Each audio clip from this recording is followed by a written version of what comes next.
ఆయన తిట్టాలని తిడతలే నేను ఇప్పుడు. నువ్వు లుచ్చ పని చేస్తే లుచ్చగాడే అంటారు. నువ్వు మా ఎమ్మెల్యే నన్ను కొనుక్కుంటా 50 లక్షల రూపాయలతో దొరికిపోయిన దొంగవు. మరి నీ ఫోన్ ఏమన్నా చూసిరేమో, నాకేమెరక ఎవరికేమెరక మంత్రులకు. పోలీసు వాళ్ళ పని పోలీసు వాళ్ళు చేస్తారు, దొంగలు ఎవడు పట్టుకుంటాడే పోలీసు వాళ్ళు. వాళ్ళు చేస్తే పని వాళ్ళు చేస్తారు, మధ్యలో మాకేం సంబంధం, ఎవరికి సంబంధం. లుచ్చ పని చేస్తే పట్టుకొని లోపలేస్తారా ఎరా. మరి అదేదో పెద్ద స్వాతంత్ర పోరాటానికి పోయినట్టు నన్ను జైల్లో దోమలు కుడుతుండే ఎరికేనా అని మాకు అసెంబ్లీలో చెప్తుంది. మరి జైల్లో దోమలు కాకపోతే ఏముంటాయి, దోమలు బల్లులు ఉంటాయి. ఈయనకు దోమలు బల్లులు కాదు, ఈయనకు తొండల పిచ్చిన్నది బాగా. నా డౌట్ అయితే వీళ్ళ నాయన కూడా చిన్నప్పుడు వీళ్ళ తమ్మునికి ఏమో కొండలరెడ్డి అని పెట్టిండు, వీని పేరు తొండలరెడ్డి అని పెట్టిండు.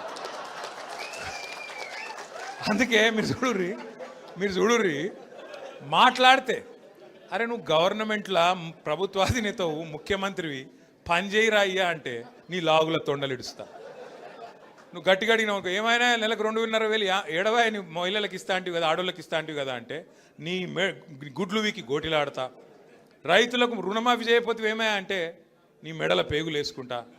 ఇక ఈ సిపాయి ఇప్పుడు హార్వర్డ్ పోతున్నాడు, హార్వర్డ్ పోయి ఆడేం చేస్తాడు వాళ్ళకు కూడా నేర్పించ